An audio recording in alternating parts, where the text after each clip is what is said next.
Aloha, everybody. Mele Kaliki Maka. I am Athena Moberg, your trauma recovery coach, and this is my amazing partner, Bobby Parrish. Hi, everybody. Merry Christmas. We are so happy to see you tonight and be here with you. We're both all decked out for Christmas. Oh, I yeah. was going to get a hat, but it didn't work out for me. Yeah, I didn't like my hat either. I definitely wanted to go with the tinsel. Yes, so we're so happy that you're here, and if you're watching us live, thank you for letting us spend this holiday evening with you. We know that the holidays can be kind of tough sometimes for survivors, so if you're here, if you're watching, if you're having a hard time, know that we understand, and we're with you, and we want to give you some extra support tonight. Yeah, absolutely.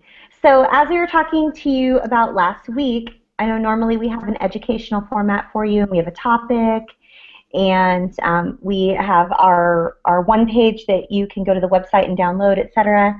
But last week and this week are only 2 weeks of the year that we are sharing inspirational stories that are testimonial in style from the abuse that we grew up with and the circumstances that we came out of, and then how we are reaching our goals now in present day. So if you haven't watched any of our previous broadcasts, you can find those at traumarecoveryuniversity.com, and there is a little tab that says downloadables.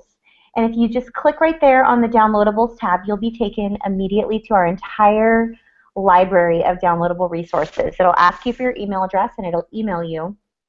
And then you'll just click confirm, and you'll have access to the entire library. So we're so happy that you're here on this Christmas, and as always, we just want to welcome you. If you're listening to us on a podcast and you are not watching us on Roku or YouTube or Google+, then we wanted to, we talk with our hands a lot, and if you would like to catch any of our videos, you can go to any Roku device and search for Trauma Recovery University. You can also go to YouTube and search for Trauma Recovery University. And you can also find us on Google+, and you can add us to your circles, follow us, subscribe, download, share with your friends. We're so excited to get this message of hope out to other survivors of childhood sexual abuse so that they can get the proper, healthy, informed trauma recovery that they deserve, no matter what stage of recovery they're in. So I think I remembered all of our announcements, Bobby, other than our 2 live events coming up in June. First weekend in June, last weekend in June. Please look at our website and find out more information so that we can spend time with you live in person. And we're doing a little facelift on our website. We're constantly a work in progress. Lots of exciting stuff going on, though, Bobby. Oh, and we wanted to always give shout out to our UK viewers. Because it's 2 in the morning, and you guys are completely amazing for hanging in there with us when you can't sleep or whatever. So they're probably wrapping Christmas packages. They are, right? Because it's Christmas right now. It's 2 in the morning on Christmas morning. It's 2 in the morning on Christmas Day. Yeah. Yeah. So I just want to turn this over to Bobby and ask Bobby to maybe perhaps share something that she didn't share last week during our inspirational stories. And I know we've sort of been, during our chats on Tuesdays and Mondays, we've been discussing different tips for trauma recovery. But why don't you share something inspirational and encouraging to our audience, with our audience, Bobby, about your own recovery? You bet. Really quick, the only piece of information I have is to remember that next week is the first week that we're moving to Mondays. So next week, our Google Hangout will be on Monday, December 29th, instead of Wednesdays now. So don't forget, tune in live on Mondays now. But yeah, you know, and I wanted to talk about something that happened this week for me, and it was actually something that Athena walked with me through. So I know she has perspective on this as well. And I'm going to share this with you, and it's still really hard for me to share, but I think it's so important because I think it's a relatively common survivor issue. You know, I grew up in an abusive household. I didn't get a lot of the basic life skills information that I needed. One of those things being just, you know, how do you build trusting relationships with people? How do you gauge whether or not someone is someone you should put your trust in? And then the basic skill of managing money.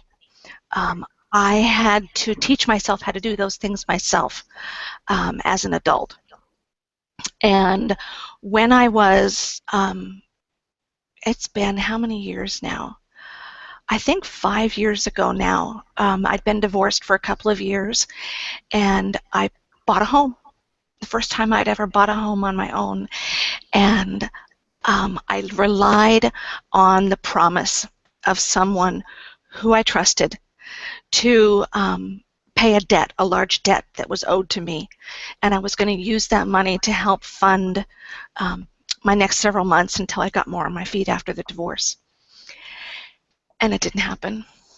And that person betrayed my trust. And all of a sudden, I was without the money to pay my mortgage. And I sold my car. I, for the first time in my life, went into a pawn shop, and I pawned anything that I had of value, anything, jewelry, electronics. I pawned my vacuum cleaner. My Dyson vacuum cleaner, I pawned it. Anything to try and get money. And I held on as long as I could, but it wasn't long enough.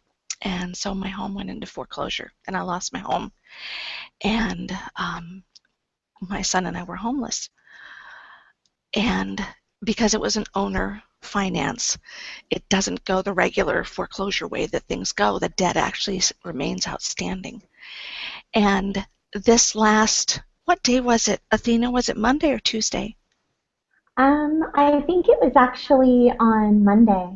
Okay. Monday, Athena and I were Skyping, and I saw, Having our normal business meeting. yes, which we do because I'm in Dallas, she's in Maui. So, a little piece of information here, we've never met in person, but we make the most perfect business partners. So We do. yes, It's we do. pretty awesome. We're teaching other people how to do the same thing now. We're launching a startup in January to teach other people how to have virtual businesses. Yeah, Yeah, but that's a yeah, whole other side topic. Let's yes, continue down our road with Bobby on Monday yes. when we got the phone call. Right. So Monday I got, when I turned my phone off when Athena and I are Skyping, but I saw a California phone call come up on my phone. And then I don't want to give out details in this respect, but shortly thereafter, I didn't answer it. Shortly thereafter, I got a message from someone that, a friend, saying that they had gotten a phone call from the same phone number, and it was from someone looking for me. And I immediately knew in my heart and in my head what it was, and I was so ashamed. Just this debilitating wave of shame that came over me that they had tracked down a friend of mine and bothered him at work. So they obviously went to great lengths. And now what I had, this foreclosure, this debt, was not just my secret anymore.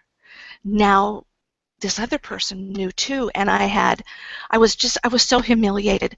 And poor Athena, she's looking at me, and she knows me, so she knows something's wrong. And she's, do you need to go? Are you okay? And I said, I need to go. I need to take care of this. And so I went and I found out, who it was and what they were calling, and I was just in tears. I was so humiliated.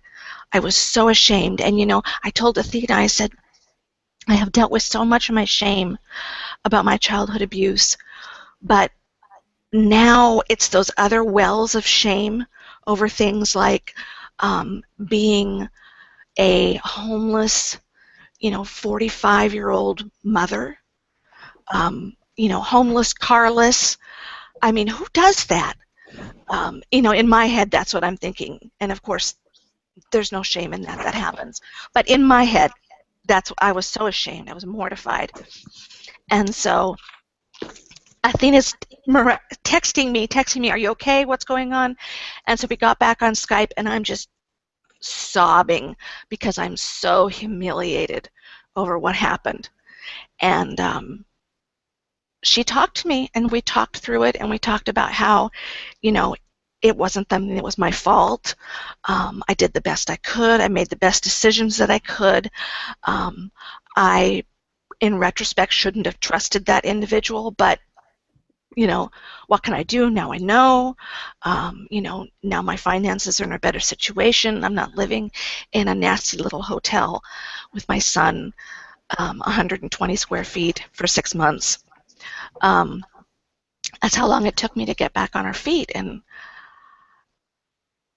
I think, just more than anything, what I want to say to people is that things like this happen to us as survivors because we didn't get the skills that we needed as children, or we were so debilitated by what happened to us. Our capacity to reason, our capacity to trust, our capacity to manage our money because of that executive functioning that we've talked about before. And if you missed that video and those sessions, go back to our YouTube channel or go over to Trauma Recovery University and click on the downloadables and read about how trauma affects your executive functioning. And so we don't just have the shame of our childhood. The things that we don't manage well in our adult life because of what happened to us, they pile right on top. I've been divorced twice. That's a source of shame to me. I'm now a single mom. I'm raising my son. There's no shame in that, but initially there was shame in that for me because I was raised that wasn't the right thing to do. And it just piles all on top of each other, and we have to give each other, and we have to give ourselves so much grace and allow ourselves to catch up, maybe to some of where the rest of our peers were, to get help and to get support. And I want to give Athena a chance to chime in here and see if she can share any similar experiences that she's had or any ways in particular that she thinks that you can deal with things like this too. Okay. Oh, well, I'm so happy that you shared that, Bobby. I have to say it was a joy for me to be there and support you during that time, and I I had such a huge amount of compassion for what it was that Bobby was going through at that moment. And the reason that I'm able to have the level of compassion that I had at that moment instantaneously without an ounce of judgment, I just was in full-blown compassion mode, like, oh my goodness, no, it's okay, like, let's just talk our way through this. It's going to be fine, it's okay. Right. Um, And that lack of judgment, I think, is one of the things that we give each other so well as survivors. We do, we absolutely do. And I just want to real quick add a footnote onto the story that Bobby just told you about the day that this happened, which was just a few days ago. And I would like to add that the magical thing that happened when Bobby released that shame and was able to share that shame with me and I bared her burden. It's scriptural for us to bear one another's burdens, and it's just a gift that God gives us in my own personal belief system. I believe that God gives us a gift to bear one another's burdens so that we can support one another. And the thing that happened that day, we went on to have one of the most productive, entrepreneurial, forward-thinking, action-taking, system-in-place, potentially profitable days of our entire business relationship. And it was immediately on the cusp of that shameful moment happening. And so I really want to encourage the survivors that are watching or listening right now and let you know that there are magical things that happen when you speak about the things that are your greatest embarrassment, your greatest humiliation, your hugest source of shame. There are magical things that happen if you allow yourself to grow through them and trust a safe person enough to bear those burdens with you. So I just wanted to add that footnote on before I share my own personal journey. Do you want to add anything to Yeah. that, Bobby? No, and to me that's akin to what we were talking about earlier that you talked about last night in chat, that I was telling Athena just made light bulbs, just, like fireworks explode in the air above me, and we were talking about Oh, energy yeah. The in our amount of energy recovery. that we all have. Yeah, and that when we are hiding when we hide our shame, when we hide our abuse, whatever we do, because we think that if we share it, we won't be acceptable, that takes up energy.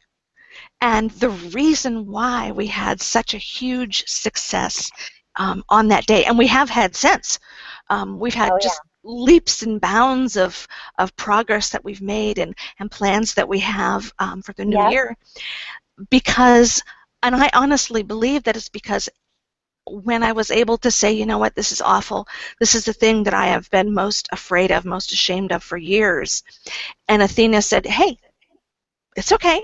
I don't love you any less. I don't judge you. I don't think you're not competent as a trauma recovery coach.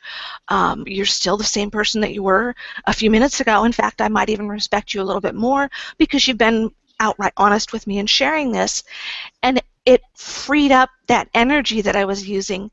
And I know this sounds a little hokey, but I was going to say, like, when we say energy, we don't mean like woo-woo, like right. woo energy, No, we man, just mean, like you know, your aura. that Like, that's not the no, we mean you like know, the actual emotional, physical, mental there we energy go. we have as Yeah, human beings on a daily basis. We're only given right. so much. Right. And so I promise you that as you move forward in your recovery, the more that you can set your shame aside, and we've said this since we started doing our Hangouts, the more that you can set your shame aside, the faster you can recover. The quicker you can recover. Your recovery is simpler without that shame there. And that was exactly what happened for us. And it was the most awesome thing. And I didn't really put the pieces together until last night when we were in chat. And Athena said that. She said, when I have, moved through my recovery and set my shame aside, all of a sudden I had this creative energy that I hadn't had before.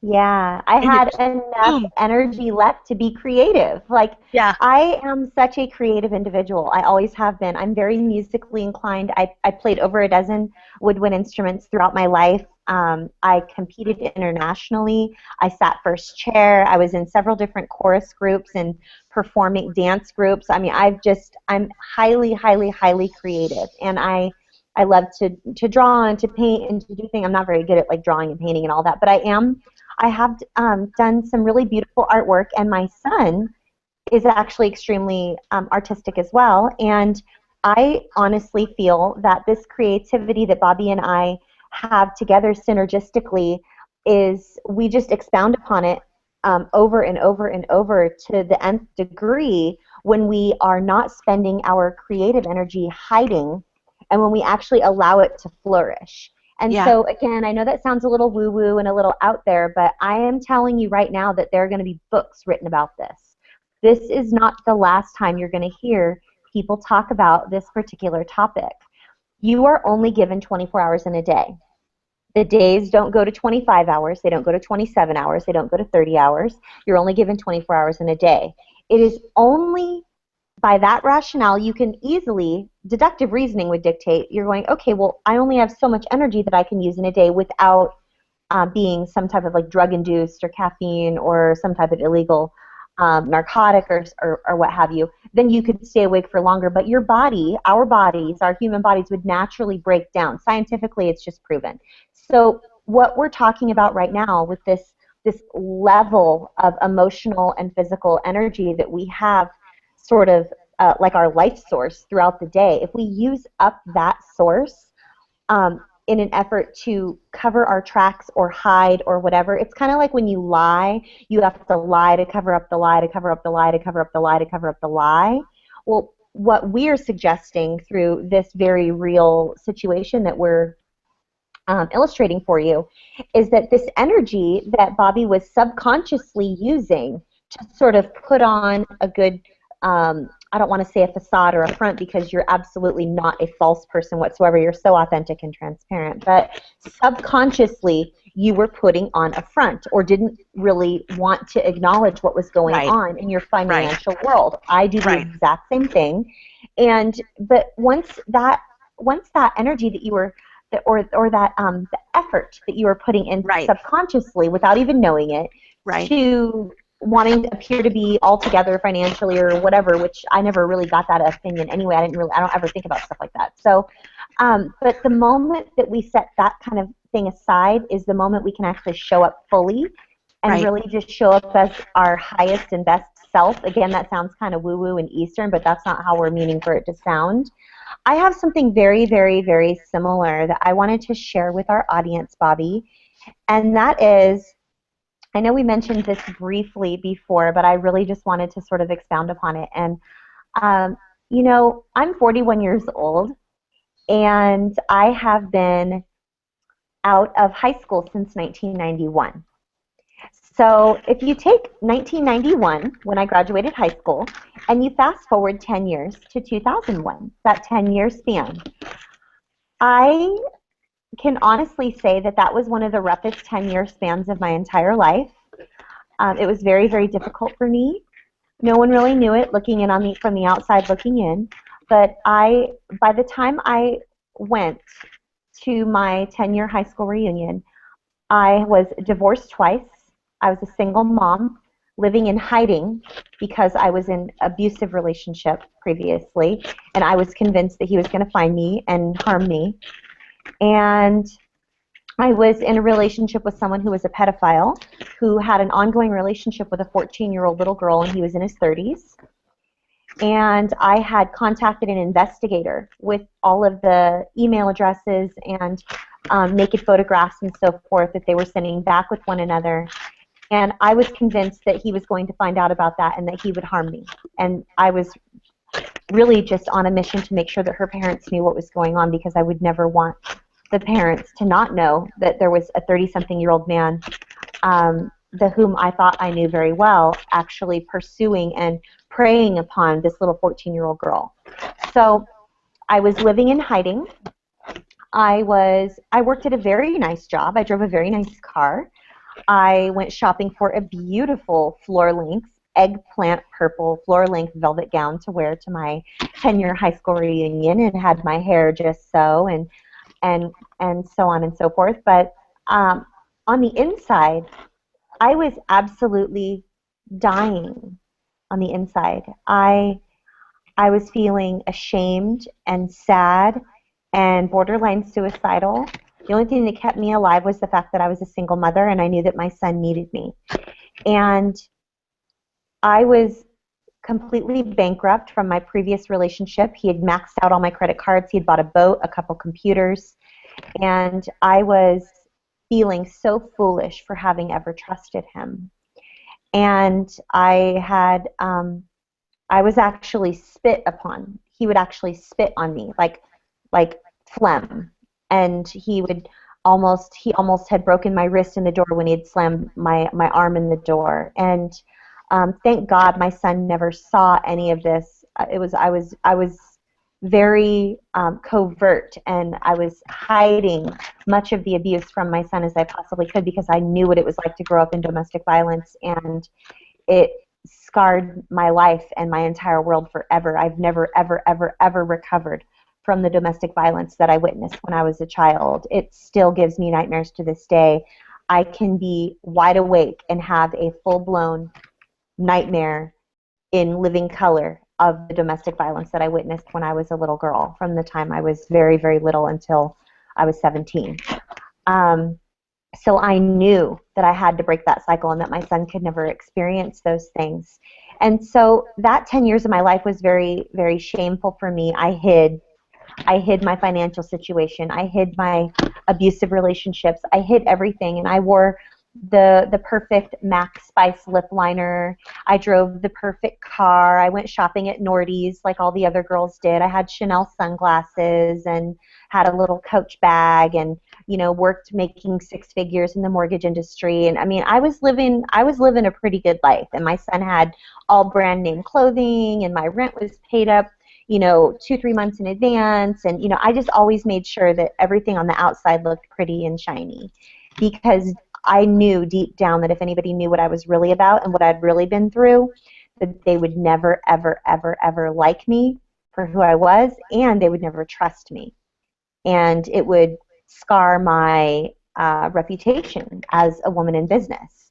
I worked for corporate America, and that is just what I believed to be true. That I was the only female board member during an IPO. I helped do mergers and acquisitions. I spoke publicly. I was very well spoken, very well traveled. I was all that and a bag of chips, and no one knew anything different. And I was hiding, and I was spending a lot of energy hiding. So, Bobby, I think you wanted to say something. Go ahead and cut on in here. What did I leave No, I out? was going to ask you, you said you were afraid people wouldn't trust you. And I thought that was an interesting statement, so I wanted you to elaborate on that. Was it the business trust or was it personal trust? Well, in my logical mind, thank you for asking me to clarify. So, in my logical mind, I thought that if anyone knew the type of person I let into my life and the lack of judgment that I portrayed and the lack of judgment that I possessed, that they would in no way trust me with their finances or their business decisions, or and my friends that were my so-called friends wouldn't really trust the decisions that and I didn't trust myself, if we're all being honest, and I still have trouble trusting myself. So, and that's very common with survivors, by the way. It's just one of those little things that happens with us because we were never able to trust anything when we were kids. The rug was always ripped out from underneath us. So I was afraid, Bobby. I was afraid that no one would trust me, whether it be my friends, my business colleagues, my higher-ups, my colleagues, I mean, all of them. I figured that if they knew the real me and they knew how much I struggled on the inside, not what I looked like on the outside, I looked very much like this, only probably about like 30 or 40 pounds lighter. But I didn't figure that they would trust me to be in relationship with them. I didn't think they would want me to be in relationship with them. I didn't think they would trust me to handle business decisions or trust me to be the person in charge of this charity. Or I was a teen mom when my son was growing up. I was always the fun mom that would pile all the football team or the baseball team in my SUV, and I would drive us out of state to go to tournaments and everything. And I always had friends over at my house. My house was the sleepover house. My house was the video game house. My house was the potluck house. Super Bowl Sunday, everybody came over. Like, it was just that I didn't think that if anybody ever knew the real me, and that I grew up in horrific domestic violence, sexual abuse, sexual exploitation, physical abuse, verbal, emotional, mental abuse. 100% of my family members that I know of struggle with some sort of either depression or mental illness or something. I mean, there might be a couple people that are adopted that don't struggle, but throughout my lineage, throughout my family, we have had generational dysfunction that manifests itself in abuse or mental illness or depression or just lots of different things that are not healthy. So now, obviously, I'm sitting here on television, YouTube, Google+, full-blown public, out to the universe. Millions of people could be watching this. My grandkids are going to watch this. And I'm just bearing my soul. And I'm saying, you know what? I know that I have a message that I have to share with the world. And it's a message of hope that no matter what you come from, whether you come from domestic violence and police activity and the ghetto and, where your cousins are all marrying one another and your aunts, your brothers, your cousins, whoever, or just poverty, bankruptcy, unemployment, welfare, food stamps, government assistance, mental illness, I mean, you name it. I mean, my family's gone through it, and I'm just here to tell you that I'm not going to hide it anymore. I don't have the energy to hide from anybody anymore. I just have to stand up. And again, it's that Oprah quote that I love, Bobby. I love that Oprah quote where she said that early on in her career that she was so afraid to chase her dreams because she thought, well, they're going to say like, well, who does she think she is? And she says, and you know what? I just stand here now and I say, this is who I am. And I have to say that I resonate with that. Like, I'm not living in those places anymore. I don't have relationships like that anymore. I'm not being spit on or have my arm broken in the door, or I'm not living in domestic violence where I have someone who raises their voice at me or manipulates me or anything. I mean, I'm living a healthy, well-rounded, emotionally, physically, mentally, you name it, healthy life. And it's by the grace of God that I'm even still alive, because we talked about this previously. I mean, I was very, very, very, very suicidal. I mean, I have multiple times that I wanted to take my own life, and the only thing that ever kept me alive, um, I mean, obviously by the grace of God, I'm alive, and He would protect me from that, and I'm grateful for that. But my son has been used in my life in the hugest ways, and it's because of my child that I am the person I am today. God's used my son and his wife in my life more than he's used anyone else, and I'm really grateful, really, really, really grateful for that. And so I just wanted to, as I wrap up that story and hand this back over to Bobby, I just want to encourage you that whatever you're hiding from, whatever unhealthy coping strategies you have adopted over your lifetime, whether it be pornography addiction, credit card, overspending, video game addiction, um, food addiction, overeating, drugs, alcohol, I don't care if it's heroin or meth or whatever. I am here to tell you that I have met people on this journey that have survived way worse things than I've survived, and I've survived some pretty horrific stuff. So you can get through whatever it is you're going through right now with the proper support, and that's why Bobby and I are here. So hopefully whoever needs to hear this message is listening to it or viewing it right now, and reach out to one of us personally. We're going to put our information up a little bit later so that you can reach out to us in a way that's convenient for you. Obviously email, Athena@athenamoberg.com, BobbyLParish@gmail.com if you're listening and not watching. But I want to hand this back over to Bobby and hear a little bit more about her story, or ask her if she has any questions for me. You have any questions, Bobby? Well, I think this is an interesting point because I don't think we've covered this yet. And I think both of us can speak to this. But your childhood involved horrific domestic violence. Mine didn't in any kind of a typical way, but yours was, and certainly mine was abusive. And we hated that. I know it scared you terribly, and it was never anything that you wanted for yourself. And yet we grew up and allowed ourselves to enter into relationships that weren't healthy for us. Yeah. They looked familiar. Well, they did. They looked familiar, but I think that people often ask that, and I've worked in a domestic violence shelter. I know you just recently went and did a talk at a domestic violence shelter, and sometimes domestic violence victims are judged so harshly. Yeah. Because why didn't you just walk away from him? Or why didn't you just walk away from her? What's the matter with you? Or why'd you even be with this guy in the first place? And I think it's important for us to talk about why sometimes as survivors we make those choices, and how we can make different choices, and how it doesn't have to be the thing that rules the rest of our lives. Yeah. So talk to me for a minute, Athena, about, and I know you've told me stories of the horrible domestic violence that took place in your home when you were a child, and yet 10 years later, no, I don't think even that much time, maybe 8 years later, you married a man who was abusive to you. And so kind of walk me through that. That wasn't even my very first domestic violence relationship, believe it or not.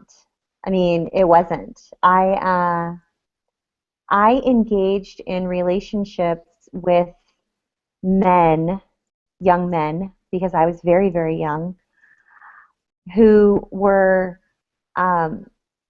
very insecure and very weak, and therefore they took out their and they were very ashamed of that, and they would never admit it. But since they were so ashamed of it, they took that out on me and used me as sort of a catalyst or an object of some sort to make themselves feel more powerful And I'm only obviously speculating because I'm not a psychotherapist and I'm not their doctor, and that's how it appeared to me. I'm reverse engineering it and going, well, that's what I've deduced from that situation. I was involved in domestic violence relationships all the way from the time I was 17, 18 years old. I had a domestic violence um, relationship even before my son was born and shortly after he was born. And um, I set myself up in situations that didn't serve me in a healthy way. And I don't quite know how to explain how I ended up there because I was convinced that that was not something I ever wanted. Right, right, right. But it's almost like telling someone, and I know this sounds like, and if you guys aren't really following along and understanding like where my thought process is going, go ahead and rewind just a little bit. I know I'm being a little long-winded, but what I'm trying to get at is, yes, I was convinced that domestic violence was something I never wanted for myself. Yes, I knew I needed to reinvent the wheel every day because I didn't have an example. But it's almost like meeting someone who is doesn't have one of their senses. Like if I were to find someone who um, didn't have hearing and they were signing to me, and I was like, speak to me, listen to what I'm trying to say to you. I said, listen, can you hear the music playing? What's wrong with you? What do you mean you can't hear that? It's playing there. But they're clearly they were born deaf or they had lost their sense of hearing. Um, I would like to suggest that my inability to recognize something that I had that that I had grown up with my whole life, I feel that I was desensitized. In other Yes, words, I think like that's huge. um, yeah, like when I did meet someone who was very kind and wonderful. His name was Greg Welch, and I he was a wonderful man. He was someone who I dated shortly after my husband's dad had we had broken up, and he had ended the marriage, and he was engaged to another girl. And I dated this young man named Greg Welch. And I got to say, he was probably, in retrospect, one of the nicest men I'd ever met in my entire life. But I didn't know how to handle that. It was very awkward for me. And he played the guitar, and he was kind to my son, and he was sweet to me. He bought me a little bracelet, and always opened the door for me, and was very kind and respectful and wonderful man. And I remember breaking up with him and really just treating him poorly. And years later, probably about 15 years later or whatever, well, about a year and a half later, I got into a car accident. And I had, like I was sharing with you previously, I had damaged my prefrontal lobe or my frontal lobe, Hmm. and they couldn't figure out what was wrong with me and why there was so much damage. And during that relationship, I had something called retrograde amnesia, or during that accident, I had retrograde amnesia, and some of the only things that I had started to remember were Greg. Even though it had been a couple years since we had dated, I started remembering Greg, and I would talk about Greg, and my son would show me pictures and whatever, and I was like, yes, I remember him. And I touched base with him and found him on Google or whatever, probably about like 8 years ago, 5, 6, 7, 8 years ago. And I wanted to apologize to him for not being more kind, that I just had no idea that he was a nice person because I didn't know what that looked like. So telling a child to go pick all the purple flowers out of the garden, only the purple flowers, because the red ones are going to harm them and have thorns and make them bleed. If that child doesn't know what purple looks like, it's a fruitless request. It's an impossible request to expect that child to know what purple flowers look like and to stay away from the red ones because the red ones are bad. So I was healthy relationship blind, kind of like someone can be colorblind or not have their sense of hearing. And so for me to choose a relationship that was healthy was absolutely impossible. It was an impossibility, unless I went through all the bad ones first, and then by, you know, you Process know, of elimination. yeah, by process of elimination, then I would finally find someone great.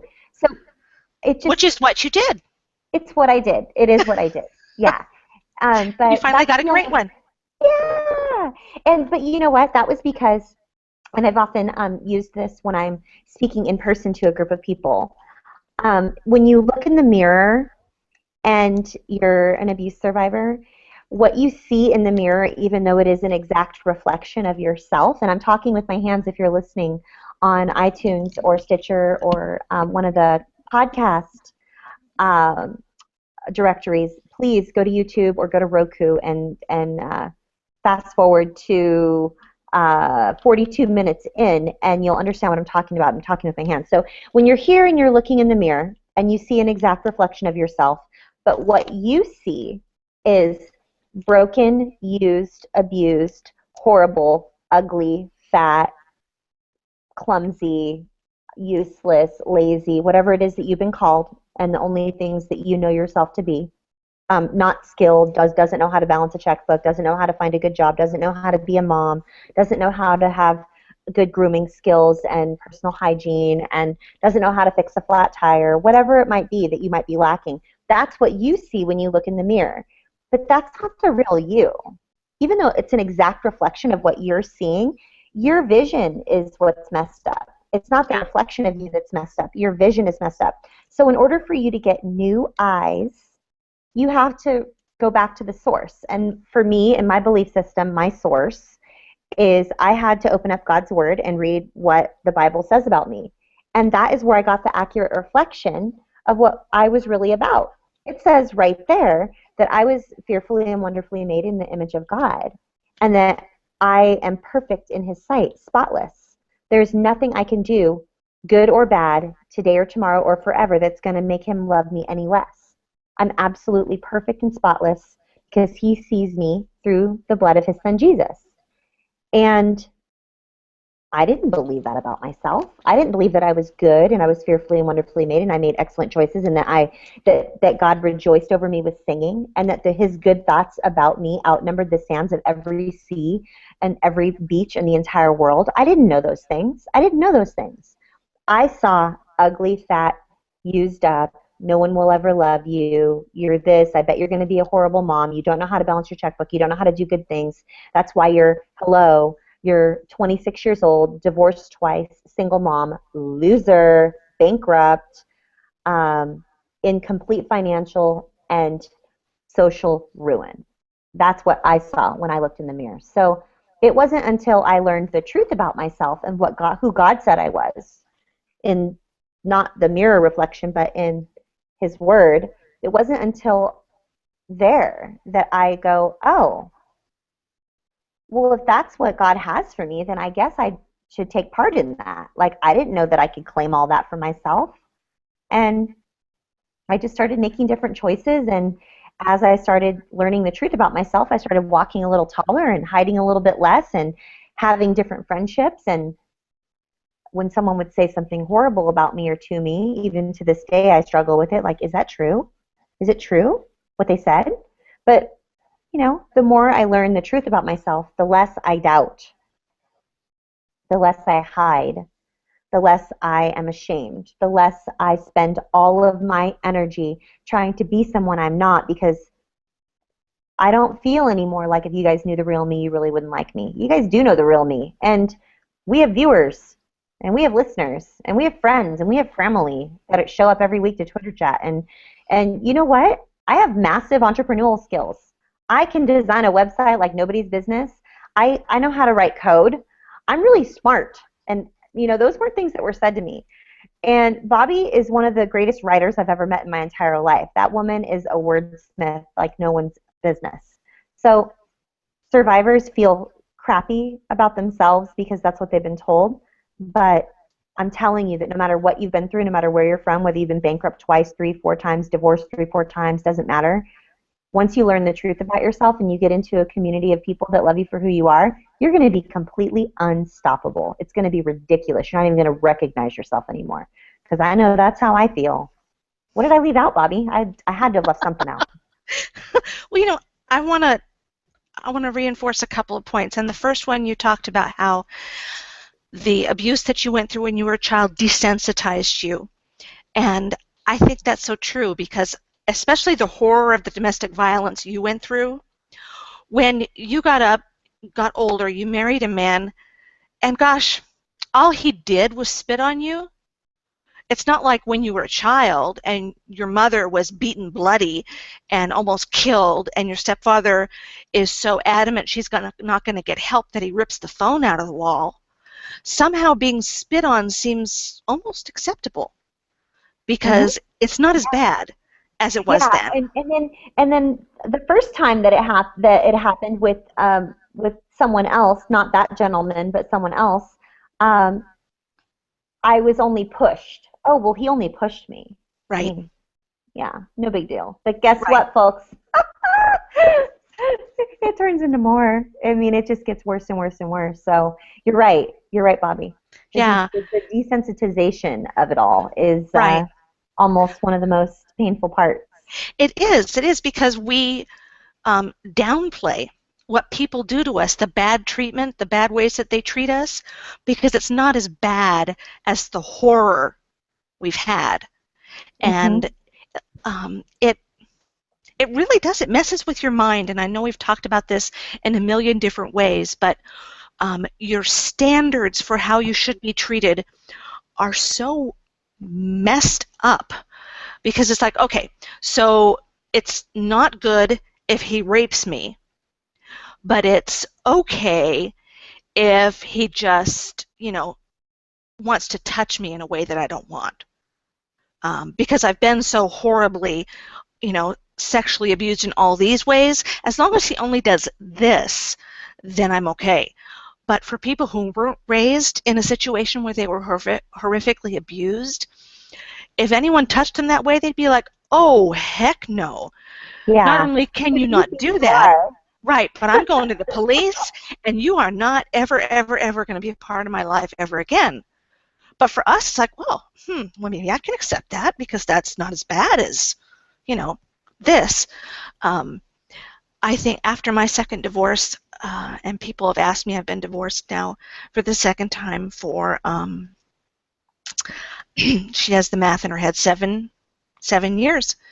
And I haven't done that much dating. I'm not really interested in doing that much dating, because my husband picker, this is what I tell people, my husband picker is broken. I used to say the same thing. My picker is broken. My picker is broken. And it's exactly what you described, though. I adore that analogy that you gave, and I'm going to remember that one, and we're going to use it again, where you go out and say, okay, now, look for the flowers that are purple. Those are the ones that you want. But I don't know what purple is. My purple, or maybe my purple, I grew up my entire life thinking that blue was purple. And so go out and pick a blue one, and he turns out to be bad. And I'm like, I don't know what happened. You told me to go pick a purple one, and I picked one. Oh, well, come to find out, guess what? One of the things that happened during my abuse is that my standards and the facts that I got and everything so contorted my thinking that this whole time I was thinking it was purple, but it was actually blue. It's those series of weird mind games that our abuse plays with us, and we learn not to trust ourselves, and we learn how to trust weird things that we shouldn't. Like, it's okay, if he just smacks me, but boy, when he starts to, break my bones, then that's not okay.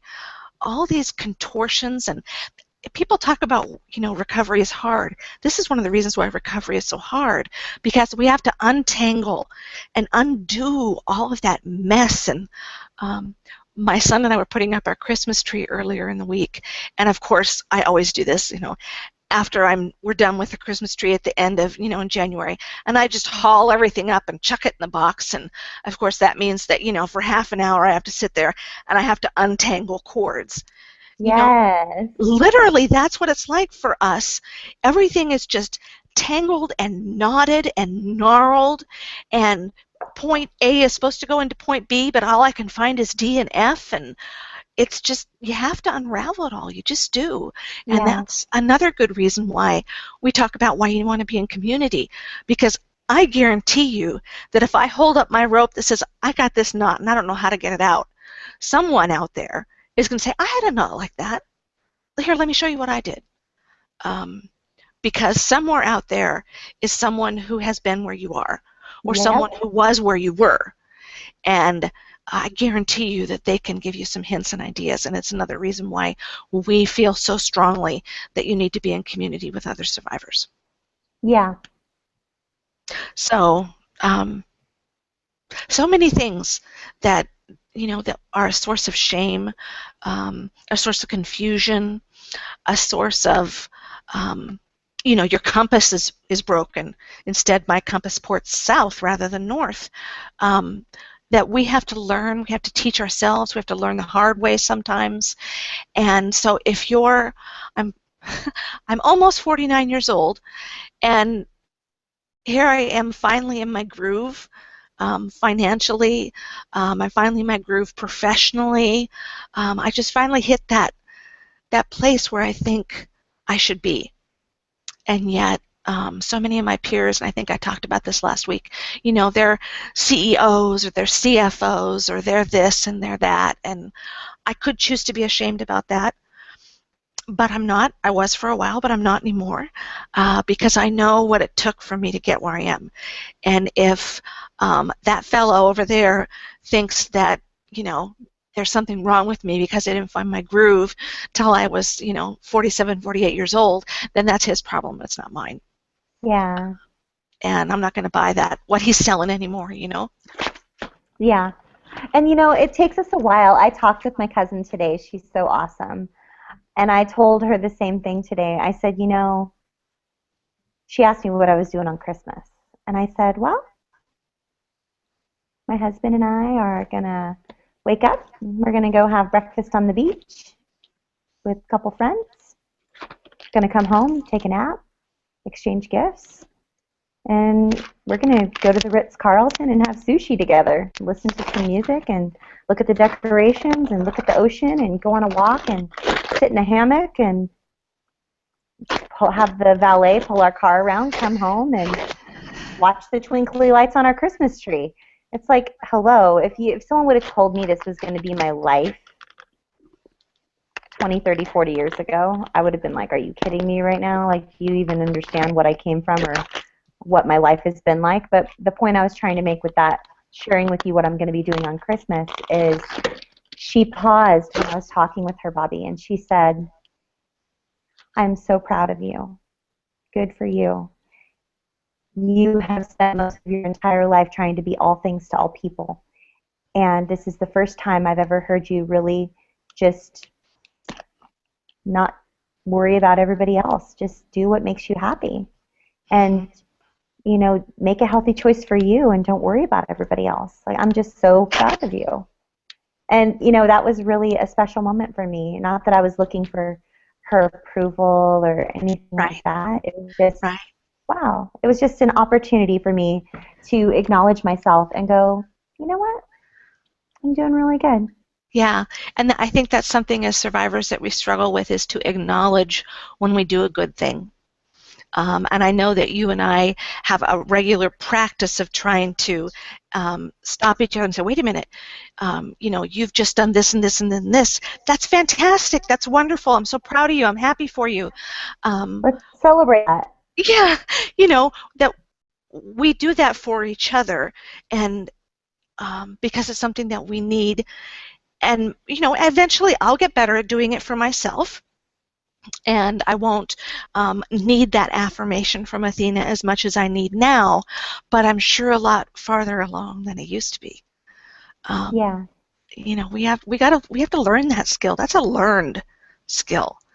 How to affirm yourself and how to stand strong, and how to say, you know what, I'm okay just as I am. I don't have to hustle for my worth. I don't have to be all things to all people anymore. I don't have to try and make everybody else happy and fix everybody else's life. I just have to be me. And ironically, when I'm me, all those other things happen anyway.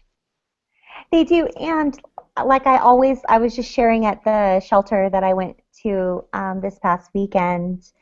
As we show up differently in the world responds differently to us. Right. Yes, and another reason why we tend to get re-victimized is because when we show up in the world as a victim, victimizers look for us and they see us. Yeah, the predators. Like, do you really think now, if you guys were that are listening right now or watching, if you, in your mind's eye, if you were to think of what you would look like if you were your most confident self, you stood tall and not arrogant, but you walked proudly into a room and you weren't ashamed of anything or afraid of anything or worried about anything. You were just showing up as your best self. If there was a predator in the room, do you honestly think that that predator would think that he had a chance in who knows where, or even a second's chance to manipulate you or victimize you? Or do you think he's like, oh, I better not go after that person because, yeah, there's no way that person's going to let me anywhere near them? Right. You know, I mean, think about Right. it. But when you show up as, you know, doubting yourself, sort of slouching, maybe wondering what everybody's thinking of you or whatever. It's it's quite possible that if there's a predator, they're going to seek you out because you're easy prey. Or they just recognize the behavior pattern in you that sometimes it's not, I don't think it's always conscious, not always, but I think it's that they perceive a behavior pattern in us that is like the other victims they've been able to use. Yeah. I'm going to walk into the other room so that I can plug in. So, sorry, everybody. Hey, you're going on a tour of my house. Hey, while I'm at it, maybe we could, oh, there's my Christmas tree. There's your Maybe I'll Christmas. show you guys, hey, we'll show you guys a little Christmas present view. Okay, we're going to walk outside. I'm going to show you guys the ocean. And Merry Christmas to all of my peeps that don't live here in Hawaii. That is the view. Wow. I see the waves. Can you hear the waves, you guys? Can you hear the surf? So this is my home, and I'm really excited that I got to show you guys my home. I got to walk into my studio, my office, and plug my computer in so that we don't lose one another. I thought I was a little bit more charged than I am. So forgive the interruption, Bobby. We are on live TV here, so that is why. But this is my office. This is my studio, and sorry, everybody. No. Just want to make sure I don't lose you. All right. That's A-okay. Okay, I'm totally back now. And oh, Jack just tweeted, "Wow, I wish I had a house like Athena." Jack, you're so sweet, honestly. For the first 2 years that I was married, I sat in the corner of a sofa because I was not able to accept the fact that I lived in a beautiful place. So, as survivors, I don't think that we instinctively feel that we deserve nice things. We're so used to sort of taking the scraps, you know? Yep, absolutely.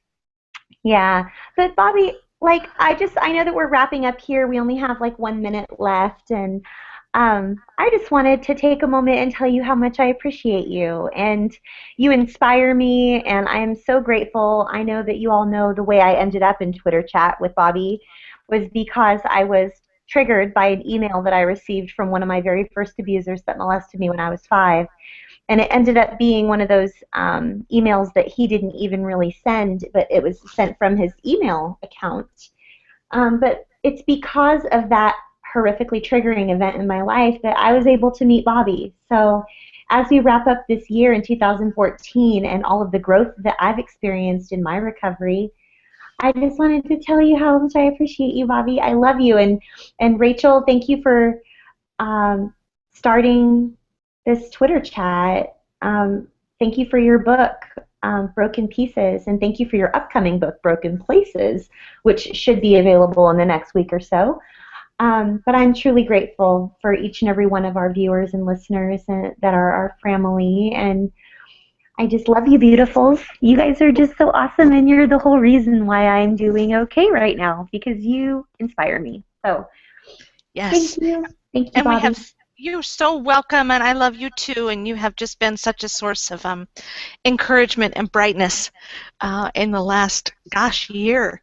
We were talking at Twitter chat last night about how our Twitter chat is almost a year old, and to me, it's amazing that it hasn't been longer than that, because we have such an awesome, powerful Twitter community.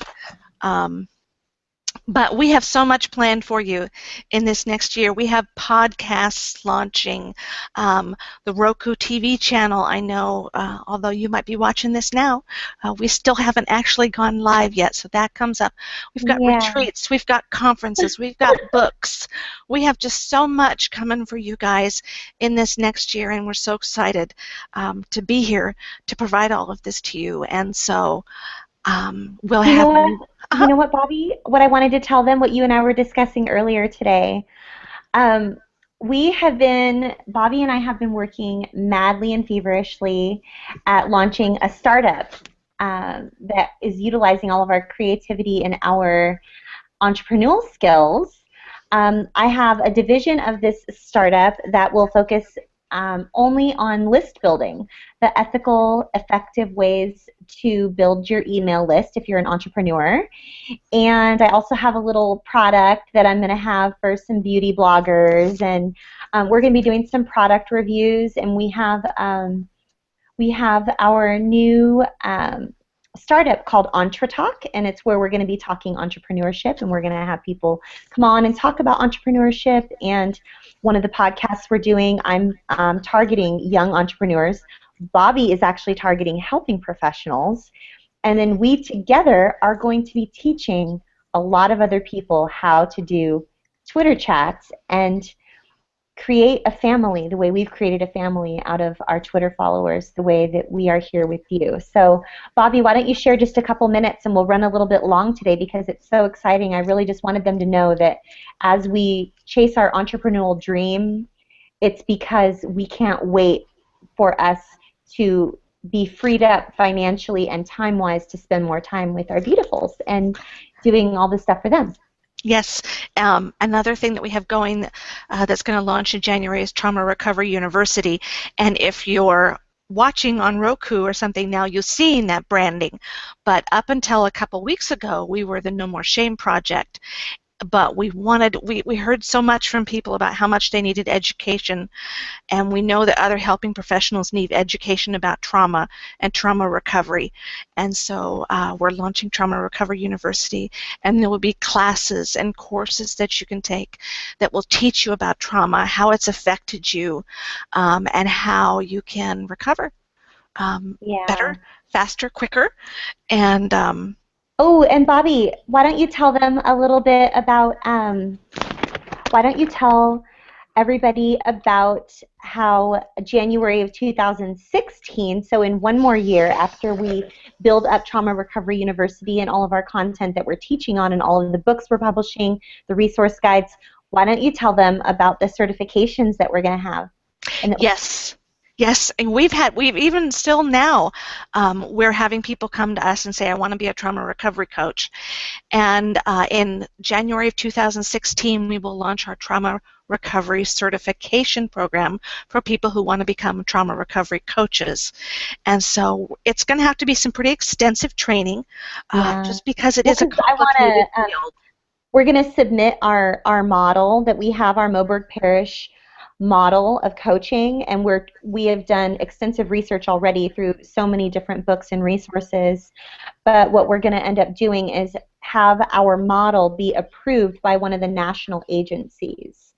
And as we receive their approval, or at least their buy-in, or their they want to join us in what it is that we're doing, then you can actually be certified in the Moberg Parish model for trauma recovery coaching, even just adopting coaching as a practice along with your existing therapy or counseling business. So Yes, yes. We're hoping to move coaching more into the mental health field because it is such an incredible modality of collaboration, which sometimes you don't see a lot of in therapy, and it's so helpful for survivors and so powerful.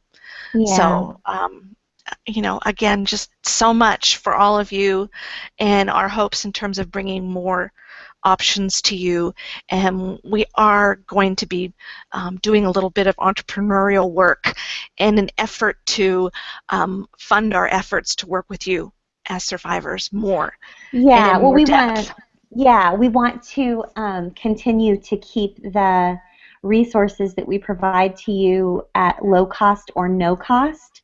And in order for us to keep the price for the resources that we offer our survivors at low cost or no cost, we do need to supplement that with income. And we both have so much to offer entrepreneurs. It's not like the only gifting we have is sharing our story with other survivors. We're both uniquely and powerfully gifted in an entrepreneurial, creative way, and we're going to leverage those skills and those talents to earn an income that will free us up so that we can continue to provide low-cost or no-cost resources to the survivor community. So just some fun things to be keeping an eye out for. I know we're running over today, but we really wanted to share that fun bit of information for you. And don't forget, we will see you Monday That's right. at same time. Yes. Monday, not Wednesdays anymore. We are going to start broadcasting on Mondays. So, Yes, and our last one of 2014. So we're going to be talking a lot about setting recovery goals for 2015 and what it is that is some reasonable recovery goals to have for 2015 and just starting the year off well. yeah, and even if it's not recovery goals, you guys, even if you have other goals that you wanted to share, I did a little survey on Facebook and I said, how would you complete this sentence? 2015 is going to be a great year because I will finally, and there's a blank. And I have all these different comments, and I just can't wait to share some of the goals that the followers have and our friends and family members. And I'm going to be putting out an ebook that's going to be free for you guys, how to make 2015 your best year. So be on the lookout for that. And my apologies if for some reason you're watching this 10 years from now, and maybe you can Google or look up how we made 2015 our best year and look up that ebook or something. What do you want to share with everybody in closing, Bobby? Just that we're so excited that you gave us this chance to be with you tonight and in the whole year of 2014, and we're so excited and looking forward to 2015 with you. If you have any topics or anything you want to share with us that you want us to cover, I'd put up the graphic about how to contact us, but we are just rebranding from No More Shame Project to Trauma Recovery University, and so I realized as I was pulling that slide up today that it's out of date. So Yeah, but you know what? You can always reach out to Bobby or myself. You can reach me at Athena at athenamoberg.com. That's my email address. And Bobby's email address is bobbylparish at gmail.com. So reach out to us or just log on to traumarecoveryuniversity.com and just click on the little contact button. They're all over the website. There's all these different spaces where it says contact. Oh, and a shout out to Donna. Donna left us a voicemail on the speak pipe, and I just wanted to acknowledge Donna and say you made our day. And I know we already left you a little message back and we recorded it, but I really did want to give you a shout out. You can always go to athenamoberg.com and click on the little red button at the bottom that says leave me a voicemail. And I might even install one of those on Trauma Recovery University so people can leave us a voicemail. Bobby, what do you think about that? I think that's a great idea. Yeah. All right, Okay. well, we love you guys. We ran completely over today by like 10 minutes. But we hope you understand and that you know that you guys are the entire reason why we do this. We really appreciate you. Merry Christmas. Yes. Merry Christmas. All right. Bye, you Bye. guys.